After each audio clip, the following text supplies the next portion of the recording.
Welcome to my first episode with Real Time Radical. I'm your host, Karl Sharman. Today I'm joined by Simon Thomas, the CEO and chairman of the Hippodrome Casino. Simon is the seventh generation of his family to work in the leisure industry. With over 17 years gaming certification, he was the youngest ever president of the British Amusement Catering Trade Association and is currently a director of several companies in the gaming and entertainment industry.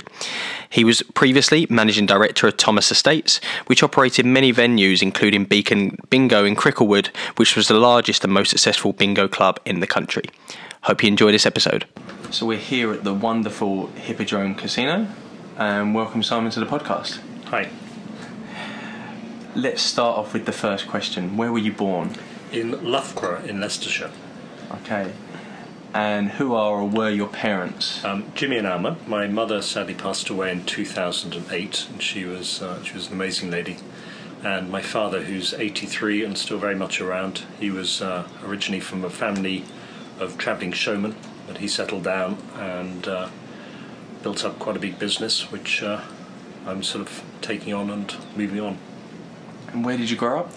In Loughborough. Well, the family home is in Loughborough, but I was away at boarding school from an early age, and we used to spend the summers in France. So, really followed my mother around for the social times and boarding school for the rest. And what boarding school did you go to? I went to Bilton Grange for prep school, then Uppingham for obviously public school, and then went from there and read electronic engineering at Bristol. Wow. Certainly got around there with a great university at Bristol. Talk to me about that degree. I found adding up quite easy, so I did the sciences and further maths for A level and S level, and it was a fairly easy decision to go into electronics, and also the family firm at the time had quite a lot of electronic product and electronic development, so I thought I ought to know and understand it. I didn't actually really enjoy engineering because I found sometimes the people were a little bit implied spotty, but I didn't find the coursework too difficult, so I just got stuck in and got on with it. Excellent. So within 2 years of leaving university, you had a spell as a merchant banker, is that correct? Yeah, with a company called Singer and Friedlander. That was a very conscious decision because it would have been very easy to get pulled into the family firm. My father had actually sold his business in 1987, and he kept a nucleus of a business for the next generation to take over. And I was leaving university in 87, and I saw that as a perfect opportunity not to go into the family business, but to go and work for somebody else, really to learn how to work, get all of the traditional responsibility, accountability rules fairly established, and also the city training at the time was magnificent. So I was given a lot of financial training, and it was very useful. Yeah, I can imagine. And that's such a strong decision to not go for the easy option. Yeah, and it was the right decision. Both my sisters left school, university, and went into the family business as they saw it, and I think in a way it limited their horizons and also their ability. And the family businesses can be magnificent in terms of the speed of decision making, the actual ownership and the commitment you get. But equally, they can go wrong very easily when people aren't accountable, aren't responsible, and people are given a job because they need one and paid what they need. And we were a little bit guilty of that, I think, in the early stages. And my biggest challenge early on was professionalising the business.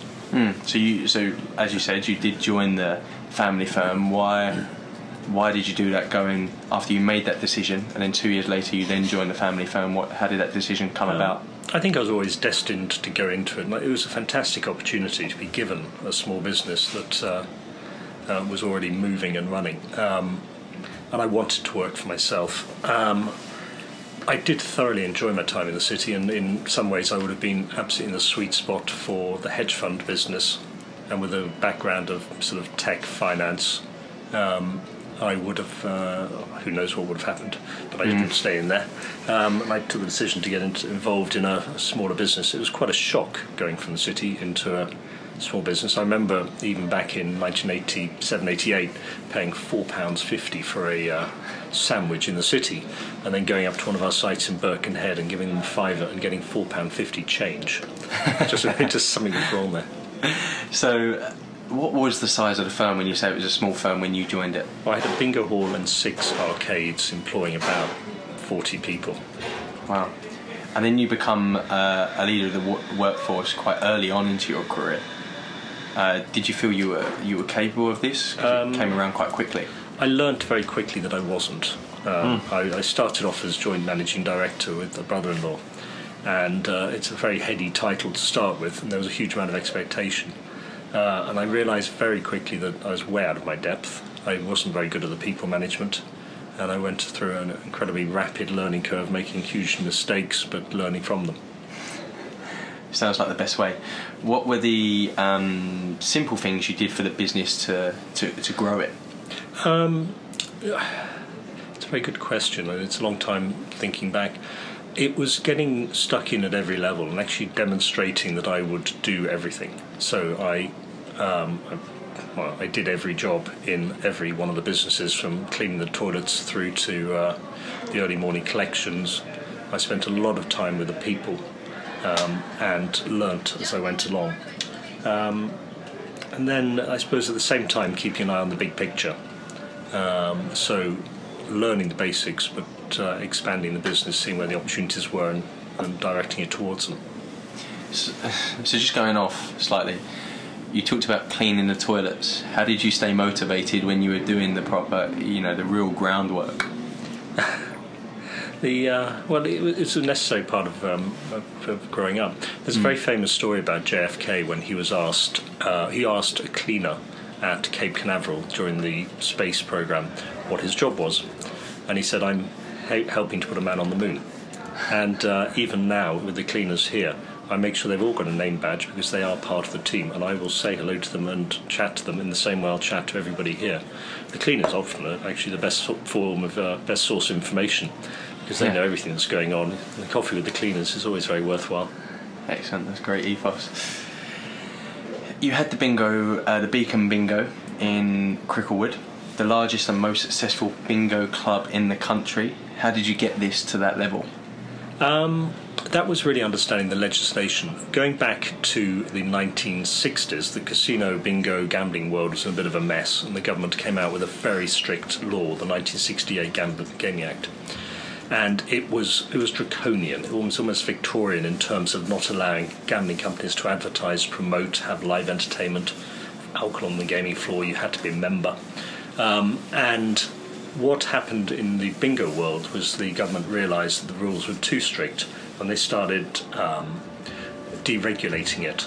And I was quite involved in the bingo association, so I had a good steer of what was going on, and saw the opportunity to really, in cinema terms, it would be to open the first multiplex cinema. And in bingo terms, when I started, the bingo hall was 200 or 300 old ladies playing housey for a fiver. But the new law, the deregulation, allowed bingo halls to do far more.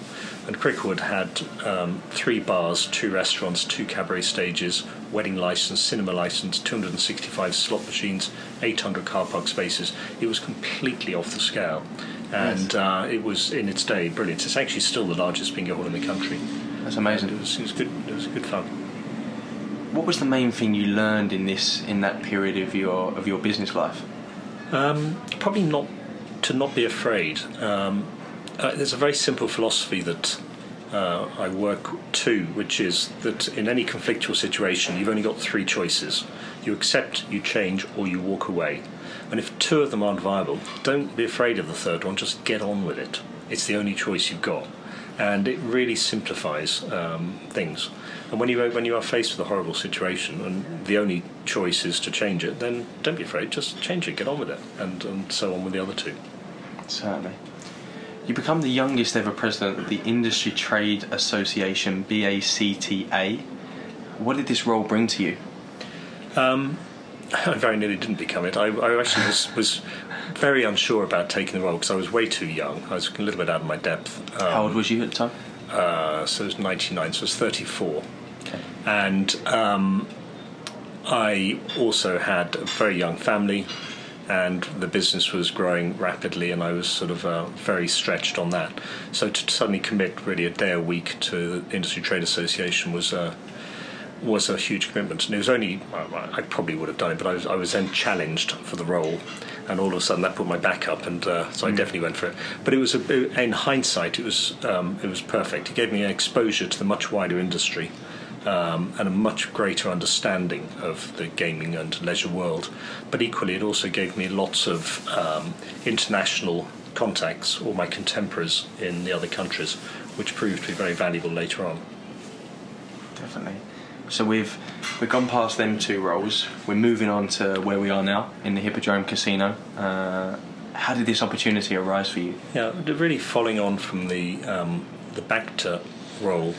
Early 2000s, there was a new Gambling Act announced, or the work was started for the new Gambling Act. And having just come out of being Industry Trade Association president, I was perfectly in position, because I was one of the wise old men, albeit of rather tender age, but I was highly experienced in the business. I was involved in all of the discussions and machinations, so I had a very good idea of which way it was going.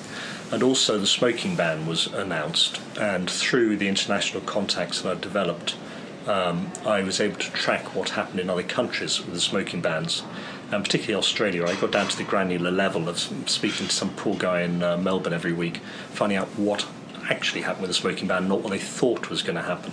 And what they thought was going to happen was a third of people smoke, therefore business will drop by up to a third, they will get used to it. What actually happened, business dropped by 50% and stayed there. And when they did the post-analysis, it was because when the smoker goes out for a cigarette, they don't necessarily go out alone, they take their friend with them. So you lose more than the smokers. And the smoking addiction is stronger than anything else, so people get used to standing outside smoking. And when in the early 2000s, I had this lovely business. It was growing well, and but at the same time, there were some very nasty clouds on the horizon. The new Gambling Act was going to pull bingo back because it had gone a bit too fast, and the smoking ban I thought was going to be incredibly damaging. So I took advantage of the very strong credit market and sold that business in 2006. But at the same time, the new Gambling Act was going to be very favourable to casino, and it was moving casinos into the space that I understood, which was more the mass market entertainment. And in a way, the bingo hall in Cricklewood really was more like an international casino than most of the British casinos were. Now, clearly, I didn't know the casino product, but that was an expertise I could buy in. And I got fortunate enough to meet a man called Peter McNally, who used to own Crockford's. He was head of London clubs, and he's probably forgotten more about casinos than I'll ever know. But we got together early on, and the opportunity, the Hippodrome had just lost its alcohol licence, too many public order offences in 2005, so that was another planet that came into line, and it was really the perfect vehicle for what we wanted to do, which was develop a tremendous international style casino, taking advantage of all of the deregulation that was coming in the new Act. And when you think of the location of the Hippodrome, we have 250,000 people a day walking past the front door. We're above Leicester Square Tube Station, 40 million users a year. The back door directly into Chinatown. It's a phenomenal location. So So really all the planets came into line and took that decision to go for it. And we got the building in 2006, planning almost immediately. The council were delighted somebody would stop it going back to being a nightclub. Got the actual gaming licence in 2008. It was quite a contentious application, not from the local community. We didn't have a single objection from anybody other than 3 trade objectors who put on a very strong defence. Really, they were frightened of an entrepreneurial upstart opening in the middle of them in a fantastic location, which you can understand. But we got the licence in 2008, and then we spent 3 years from 2009 to 2012 developing the building. We actually gutted the interior of not just the Hippodrome but the adjacent building, which is called Cranbourne Mansions, which in my day was the Voodoo Lounge nightclub. Between the two was a light well, and we constructed all the way up the middle We put 400 tons of steel, 500 kilometres of Cat 5 cabling and 45 million quid into the building, and created what is now the largest casino in the country, and I would say the best, but then I'm biased. I can't disagree. Just going back on that, so because I just want to get your thoughts of the size of the hurdle when you first got here. So you talked about tens of thousands of people passing your front door a day, secondary entrance into the massive China community. You know, it's one of the best sites for a casino in Europe. But what was it like the first time you saw the building? Well, the first time I saw it was actually in 1983 when it was Stringfellows nightclub. And it was full of excitement because I was an 18-year-old in London, out in the lash, and it was great fun. When getting actually involved in the development, going around the building, I could see the potential, but I could see that it was going to be big and a challenge. To be honest, I didn't realise how big a challenge it is, and I often get asked, knowing what I know now, would I have taken it on? And the only answer to that is I didn't know what I knew now. Therefore, it's not really a valid question, but it took me to the absolute limit and a little bit further at times. I do remember walking out of the building at sort of late in the evening when you had another day of challenges, building issues, problems, costs going up, and all this sort of stuff, thinking what the F ... am I doing? And then walking out into the energy and the vibrancy of the West End and the amount of people walking past, and it just really sort of restores that faith, because the location is phenomenal. The product we were putting in was tremendous, and it was, the big picture was always there. The big picture was always right, but actually getting to the top of that mountain was a bit of a challenge. No, I can imagine. So it was would you say it was a huge risk on your part? Oh yeah. I had sold out in 2006. I was 41. I had plenty of cash. I could have stopped working then, but I got bored very, very quickly. And I really enjoyed the challenge of it. I enjoy it even more now because it worked. But it was a massive risk. I put every penny that I had back into business, and it balls on the table. So what level of detail did you go in terms of when you first bought it, like the planning, to get it to what it is today? It evolved, because at the stage of the planning it was trying to demonstrate the concept so the council were happy. When it got to the gaming license, we actually had to do a commercial business plan, because there was a demand test. We had to justify that we were going to satisfy unmet demand, which is quite a challenge. But then as the business plan, big picture was always there. We knew we'd get, well, actually we thought 18,000 customers a week. We're slightly wrong on that. We're sitting at 35,000 customers a week. But it evolved as we got to know more about the building, the area, the opportunity. And then, even then, when we opened, we were quite a way off. But it was all in the right direction. And you've been the driving force ever since it opened here, you as a person. So what is it like to be in that role of the most famous casino in the UK, if not Europe? It's fantastic. It's the best job in the world and the worst. There are times when it is overwhelming and it's just grinding. We're open 24 hours a day, 7 days a week. We have 670 staff, 75,000 square feet, 6 bars, best steakhouse in London, private dining rooms, a cabaret theatre. We have a smoking deck, poker decks, and on and on. And so it's incredibly complicated. And then equally, I'm getting involved in all sorts of stuff like the local police, independent advisory groups, and I'm chairman of the Casino Association, all this stuff, because I actually wanted to improve the area and to improve the whole business. And at times it's overwhelming, and then other times you think, Jesus, this is so much fun. And when I look across a crowded floor and see people having a really good time, it is just so rewarding. And when there's some really quirky moments, like when we had the Bishop of Liverpool here interviewing me, and the BBC had been doing a bit on the morality of bankers over the credit crunch, and they kept using the term casino banking. So we wrote in complaining about the use of the term casino banking because it was bringing casinos into disrepute. They thought it was funny, and long and short, the John James, Bishop of Liverpool, was the interviewer, ended up walking around the gaming floor with me, and he was in full bishop's purple robes, bloody great cross, and the customers thinking, geez, what the hell's going on? And then, equally, I remember sitting in the cabaret theatre, we had Dire Straits on, and I got tapped on the shoulder by one of the managers saying, there's a couple of girls you've got to come and meet. And I said, I'm watching Dire Straits. And they said, no, you've got to come and see these girls, they want to say hello. And it was Miss England and Miss World.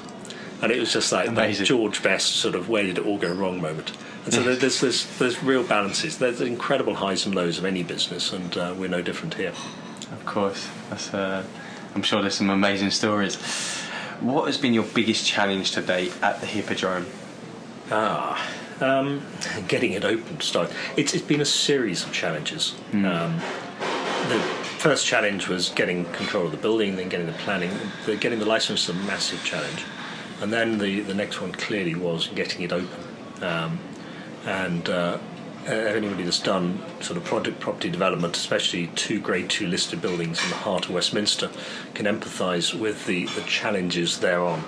And when you've got every interested body from police, fire, local authority, council, heritage, theatres trust, and on, all sort of wanting to influence what you're going on, to find a solution and find a course between all of those to actually getting the building open and getting the financing was definitely an enormous challenge. And then the next challenge was getting it cash positive, and that is absolutely key to any business. When you look at any business, there are only 3 things. They're all the same. You manage time, money, and people. You've got 24 hours a day, you've got the people you work with and employ, and you've got cash. And if you don't manage any of them properly, the business is going to struggle. So it's keeping that balance all the time. Great point. So I have to ask, was there any point you wanted to give up? A number of times. And I walked out of this building thinking, what the hell am I doing? And I just thought I was out of my depth. It was scary. I had sleepless nights. But I was at the stage where the walk away wasn't an option. So it was accept it or change it. And accept some of the practical limitations, and where something I wasn't prepared to accept, I had to change it and had to find solutions. And this is what really excites me, finding solutions. So it was very rewarding. It was very challenging. Of course. What is the biggest strength you bring to the business? Finding the balance, I suppose. I'm fairly calm. I rarely get angry. People know if I'm unhappy about something, but they also know that I will find a solution to whatever's thrown at me. And then I think it's beyond that. It's that people management side. I employ people I like, and I expect them to do likewise.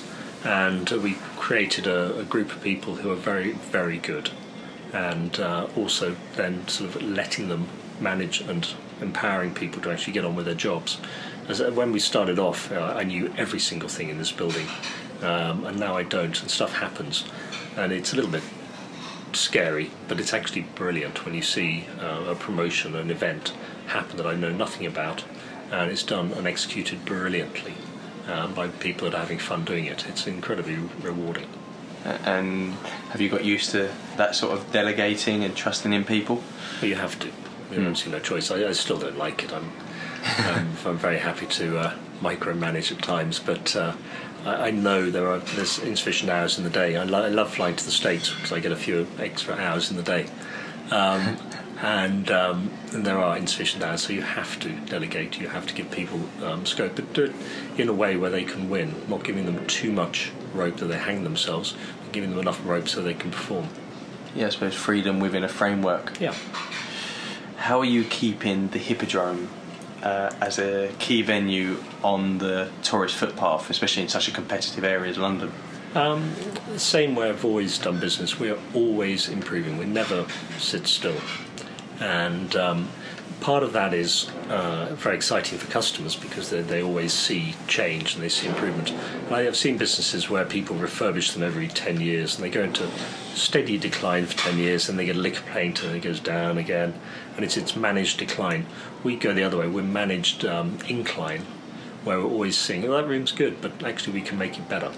And so from the people coming into the building, they're always seeing change. From the actual staff, they love it because there's always something happening. And they can see the reinvestment in the business. They can see the passion being pushed back into the business, and they get involved in it, and they really enjoy that as well. And in terms of the tourist side, the casinos are historically were quite a hidden product because they weren't allowed to advertise or promote or have live entertainment. They weren't allowed alcohol on the gaming floor. You had to be a member, and all these issues. And so most British casinos are fairly limited in what they offer.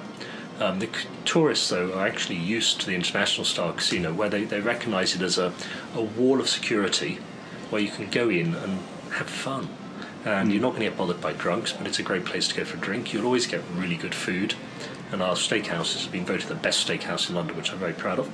Congratulations. And good entertainment as well as the gambling. So tourists will seek a decent casino out because they know it's a great product. It's not a language issue as well because it's all numbers. So we do very well with the tourist business, but we're learning all the time better ways of marketing to them. We do a lot with all the Chinese community and associations. As the number of Chinese people coming into the UK increases, we increase our numbers of Chinese coming in here, so it's very good. So what about other casino businesses? Because you talked about international tourists there. There's a lot of international tourists that will want to go to places like Vegas and other European and UK destinations of casinos. How do you compete against that as well? Well, we're British. There's a very funny TripAdvisor review recently where somebody said that we have the class of Monaco, the energy of Vegas, and the eccentricity of the British. And it was really nicely encapsulated what we are, because we're fun, we're different. We're not going to compete with Vegas, but actually people from the Vegas casinos come here to see what we're doing, which means we must be doing something right. But what we try to do is be a world-class casino for London, and when people are in London, they'll want to come here. So, you spoke about very early on in this episode about your passion for technology, and now with digital transformation, how important has your online business become? It's a very good complementary business. It's a different business to the land-based people business of this sort of casino, but it extends a brand very well, and Hippodrome's a trusted brand, and so in the online world, which is definitely with a lot of suspicion, to have trusted names is very valuable. And there's also a lot of online-offline convergence where people learn to play casino-type games online, but then they want the real-world experience. Or there's an online tournament that ends up in the offline environment. We do a lot with PokerStars, and they start off with various tournaments, and then they end up here having a swanky central London venue and all the energy of a real casino, and they complement really, really well. So how do you manage having, because the Hippodrome Casino here live is big enough, how do you manage having an offline and online business? The online we work with Betway, who are very good operators, and they do all the grunt management. We're the brand. Excellent. What culture of service do you encourage among your staff at the Hippodrome Casino? Going back to something I said earlier about we only employ people we like, we actually have a very simple filter on employment. We only employ people who smile. And if you think if people smile under the pressure of an interview, they're probably a happy person. And they'll be a cup half full person, somebody who finds solutions, not problems. And that is sort of the base of our culture. And we employ lovely people. When you go to the restaurant here, I'm sure you've been to restaurants where the food's overpriced, overcomplicated, and you're served by people that don't really want to be there. Yes. And here, because the food's slightly subsidised by the gaming, the food's incredible value. And the environment's great fun. And the food's not overly complicated. It's just proper food done really, really well. Our USDA prime steaks are exactly what a steak should be. They're delicious, 3 years old, grain-fed, 28 to 42 days hung, and then prime means it's the top 2% of that meat. And that sort of follows through with people who are then really happy to be there. Our staff get all the tips. That we didn't take anything out of the tip pool, and we treat them properly and create an environment where they enjoy performing. And that's the same throughout the whole of the business, where we have a lot of people that are having and actually enjoying their job. They like coming here. And so the culture it's at heart a family business culture, but then done very professionally, employing great people and empowering them to perform. Yes, so let's put a scenario in. So one of your staff members has just got soaked by a bus and they're just about to come in here and they're not having a good day. How can you make sure it happens that they're still smiling and happy with their customer even though they've had a bad day? We work really hard with our staff. We try to remove the crap out of the job, quite frankly. If I've got a really good manager, I don't want them sitting in an office doing emails. I'll put an administrator behind them. And that culture works through. So you've got the man coming in from outside who's been soaked by a bus. First thing he'll be given is a dry uniform. Yes. Which always makes you feel better, and looked after, a cup of tea, coffee, whatever. But we have this sort of thing that when people leave the staff room, they're going on stage, and they've got to mentally leave behind all of their problems at home because they're going into a different world. And I think that does work, and people do respect that. If you look on any of our social media reviews, the comments about our staff are all staff fantastic, helpful, kind. Kind of just shows that it is working. Excellent. So I love this place, I love the atmosphere, the culture, but the Hippodrome is more than a casino, so break down how the business is expanding and what other things the Hippodrome offers. Yeah, well we're 75,000 square feet of adult fun. We have, beside the 3 different casino floors, and they're all really different character floors. The basement is Lola's underground casino with dancing girls and craps tables, and it's themed like a Victorian basement. And actually a bit like a speakeasy, I suppose. The ground floor casino's in a 60-foot atrium, and it's the original theatre where in 1900 Charlie Chaplin was there, 1904 Houdini, high-diving dwarfs, elephants, seals, sea lions, Russian giants, African pygmies, English premiere of Swan Lake, first jazz ever played in the UK, Folie Bergère, and then through the Talk of the Town era of Stevie Wonder, Sammy Davis Jr., Ella Fitzgerald, Tom Jones, and on and on. And then Stringfellows nightclub era, brilliant. And it's got that feeling of history. It's got a grandeur, a splendour, a drama, but then it's been contemporised by what we've done to it. So it's quite a dramatic space. And then the 3rd floor casino, it's much more traditional. We call it our Cranbourne Club, and it's a little bit calmer, a little bit higher cost. And so you've got those 3 different casino offerings, but then there are 6 bars in the building, going from the basement all the way up to the 4th floor smoking area. We've got the restaurant, we've got private dining rooms, we've got the cabaret theatre, where we've had people like Prince, Dionne Warwick, Joss Stone, Dire Straits, and people like that. And we have regulars like Rat Pack and Elvis, and on and on. Then we've got private dining rooms. We're in a lounge at the moment, which is nice and calm. People use it for business during the day. Smoking terraces, and so it's never dull here. Definitely. Some fascinating names there with, I'm sure, plenty of stories. What would you tell your 16-year-old self about preparing to be a business leader, looking back? Having got a 16-year-old, an 18-year-old and a 21-year-old, I get these questions all the time from the kids.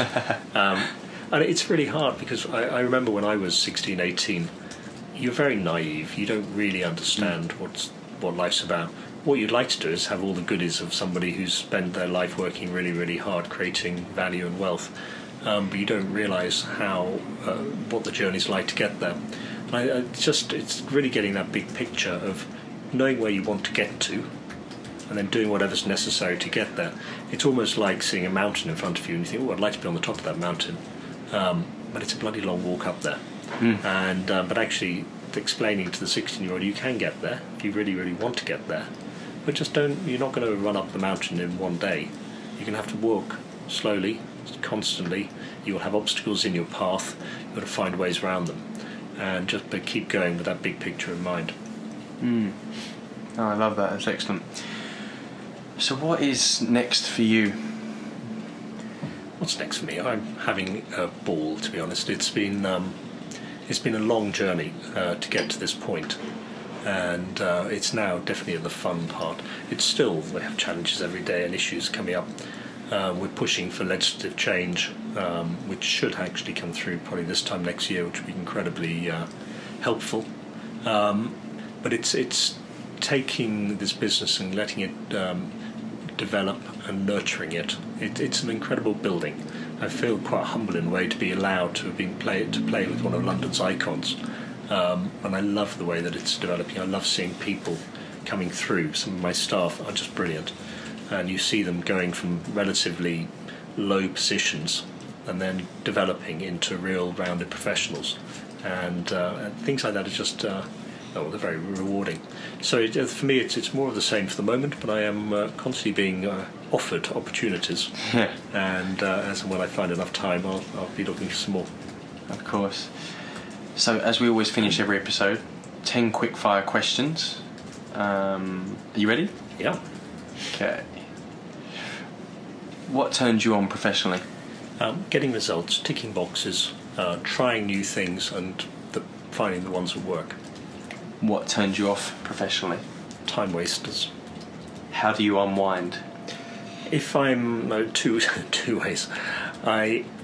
If I need to burn energy, I've got a rowing machine at home, and I will hammer that, and I just really physical unwinding, and then mental unwinding. I was about to say chatting with my wife, and it's actually probably more listening to my wife. She's half Irish, half Italian, and could talk for both of them, and she's an amazing woman, and I'm very lucky, but it's really good just having that. She's also a professional, so actually having a sounding board. Excellent. What profession other than your own would you like to try? Love to be a pilot, fly planes. Do you do that currently at all? I learned to fly when I was 18, yes. And it's one of the most uplifting things when you're banging down a runway, and then all of a sudden you're flying like a bird. And I kept it up for a number of years, and I've just run out of time and energy to do it, and money. So I'd love to take that up again. What activity gives you the most energy? I have to say the Hippodrome. People often say the casinos pump oxygen in to keep people awake, and we don't. You'd kill people, quite frankly. But when you are here, it's always things happening. There's always new people coming in. I've tried to leave here at times at 10 o'clock at night because I'm tired, and I'm suddenly find it's 3 o'clock in the morning, and I'm still full of energy and firing on all cylinders because it's fun. Yes. Who is your biggest inspiration? Hannibal, and I will explain why. My philosophy of accept change or walk away. He had a simpler philosophy. When he was asked how he was going to get the elephants over the Alps, he said, "I will find a way, or I will make a way." And it's an incredibly simple philosophy, and it's powerful. Certainly one that you follow from listening to you today. If you had to do a speech right now, what one word would be its subject? Fornication. Why? I was going to ask. Because it doesn't matter what speech you're going to do, it's so important to take control and grab people's attention. And I saw that word used brilliantly many years ago at a wedding, where it was an Anglo-Irish wedding, Protestant Catholic, and there's all sorts of rivalry going on. And the best man stood up and he went, "Fornication." He then said nothing for about 5 or 10 seconds. And just when people were thinking, where the hell is he going with this? Yeah. He said, "Fornication such as this. I think it's very important to practice your speech." And he had everybody just by the one word. He was taking control. That's amazing. You certainly had me by that one word when you said it. It totally put me off what I was going to say next. You are at your best when you are doing what? Problem solving. If today was the last day of your life, what one lesson would you impart? Well, it depends to who, but there is always a solution, and it's just finding it. If heaven exists, what would you like to hear God say as the reason he is letting you through the gates? Kindness, because you treated people properly. Excellent. There we go. That's the 10 questions done. Is there anything you would like to promote? I certainly would love more people to come to the Hippodrome and experience this. Is there anything you'd like to promote at the end of this? Oh no, we are shameless self-publicity, but Hippodrome is fantastic. A lot of people come in every day going, You know, I've walked past this building for the last few years, and I've never been brave enough to come in, and it's fantastic. It's not what I thought it was going to be, and people walk in and go, wow. And it's very rewarding when they do that. It's great, obviously, for the business. So if people haven't been in, come and have a look. You can walk straight in 24 hours a day, as long as you're over 18, and there are no membership requirements or anything like that. And just have a wander around and see if it lives up to all my hype. Yeah, it's amazing. We have so much history, and I find it just so infectious, I think is the word, because you just want to keep coming back. I hope so. Yeah. Well, thank you for today. Thank you for your time. It's been a pleasure. Certainly learnt a lot, and I hope you enjoyed it too. Yeah, it's good fun. Thank you.